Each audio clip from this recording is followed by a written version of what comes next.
right, day 3, Sedona MTB Festival. Got another e-bike riding right now. Today we're on the Norco site VLT. Kind of an all mountain bike. We got 160 up front, 150 in the rear.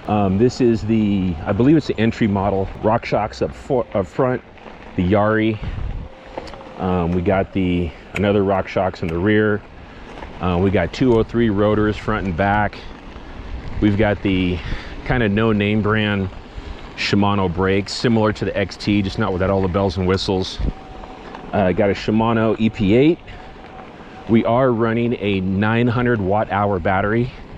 That's correct, you heard 900 watt hour. This thing is a beast. The down tube and the top tube are like massive, but not ugly massive like a intense Taser. This actually looks pretty sweet.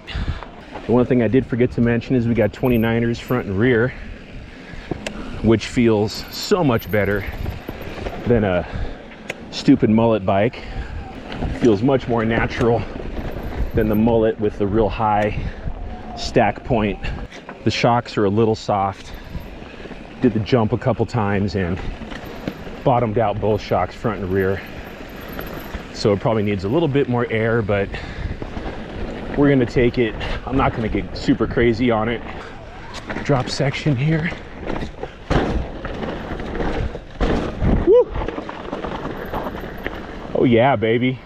I just can't like huck it.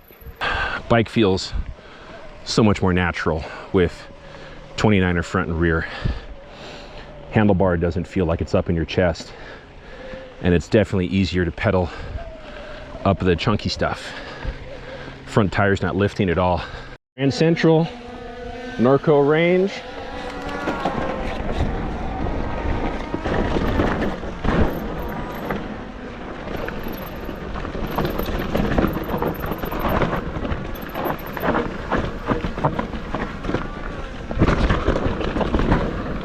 Whew, bike's feeling good. Oh, butter soft. That's probably because it's a little under pressured, which is why I was bottoming out earlier. Feels good so far, no understeer or anything like that. Nice and playful. Back end's nice and playful. I don't feel it kind of, you know, turning too wide with that 29er or anything. Whew.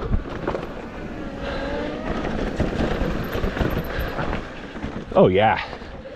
Turned right there on a dime really well. The bike's handling really well. Nice and plush. Turning really good. Super playful. Woo.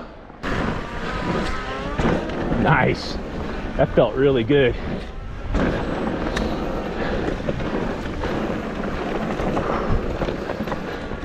That's probably the best first jump I've had back there on any of the bikes this weekend.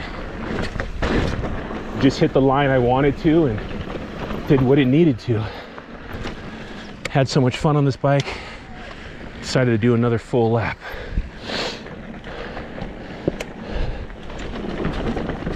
This 29er front and rear is definitely the winner this weekend. After riding 2 mullet e-bikes, this thing takes the cake. So much better. Climbing just feels more natural having both tires the same size. One thing I have noticed is that this also has an EP8 motor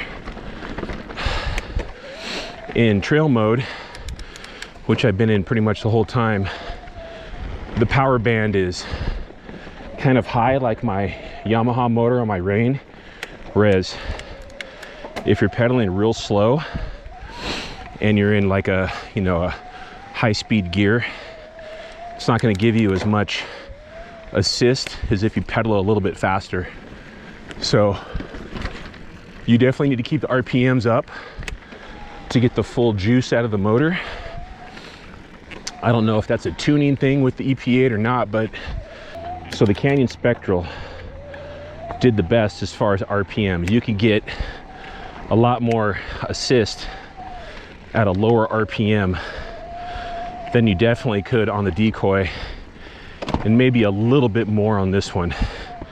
A couple of times where I've slowed down to, you know, stop pedaling or whatever, it feels like it takes a second for the RPMs and the power to kick back in. But once you're spinning, it's awesome. Just as much power as the other two bikes. And the big kicker is this bike's got a 900 watt battery. So maybe a little bit heavier, but hey, battery for days. I'll usually get about, let's say 18 to 20 miles out of my 504 battery, and that's about 2,500 to 3,000 feet of climb. I'm also 6'2", 240, so you know, someone who's lighter is going to get more range. You know, I don't know what the max range on this will be, but I mean, you got to figure at least 30 to 35 miles at my weight through some good elevation climbs and downhills. Okay, so I had a great time riding this Norco bike. I mean, you give me a 160, 150 travel bike with a 900 watt battery and the Shimano EP8. So I like the mode selector on the Shimano. It's one of my favorites. It's very small. It's just on that left-hand side.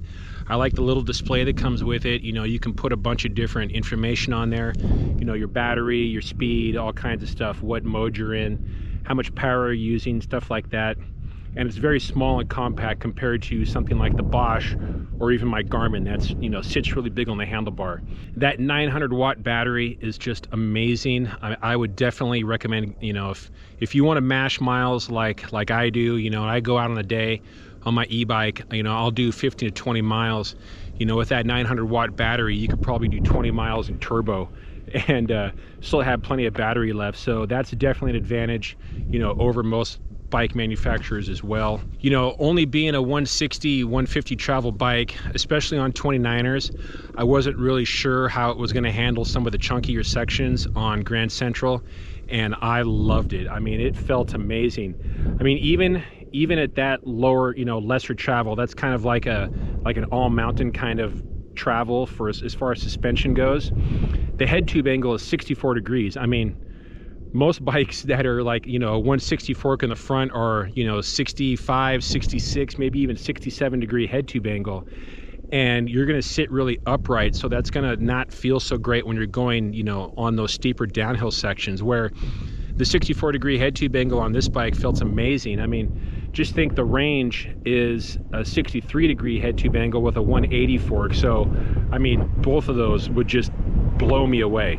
This bike did really well climbing as well. You know, having the 29er front and rear, I sit a lot more level, and I was definitely able to get through a lot of those techier sections compared to the mullet bikes. You know, the mullet bike having a 29er in the front and the 27.5 in the back, the handlebars seem to sit up higher. It's just kind of an angle thing for me.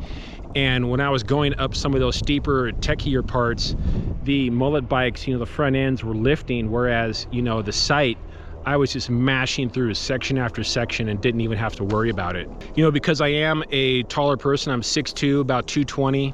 The 29er in the rear doesn't affect me at all. You know, it's a longer chains 29-inch wheel compared to a 27.5. So typically your chainstays are going to be longer in the back, and for smaller riders, you know, people who are going to ride like a small or a medium size frame, that 29er with that longer chainstay in the back might be a little slow for them. You know, when you're getting into the tight corners or when you really want to be able to whip that back end around, the longer chainstay is going to affect someone like that. Whereas me, you know, I ride XL frames.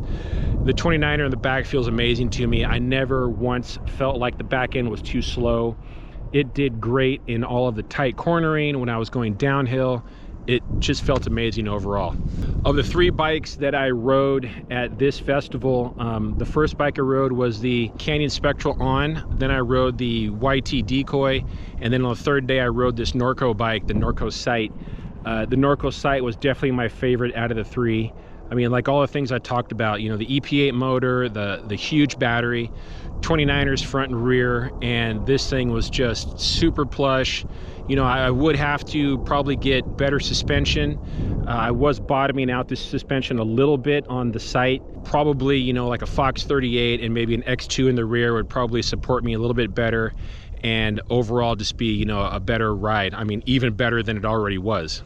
All right, so thanks a lot for watching. I really appreciate it. Do all that fun stuff for me, please. Smash that like button, share, comment, definitely subscribe to the channel. Once you're subscribed, make sure you click that bell notification.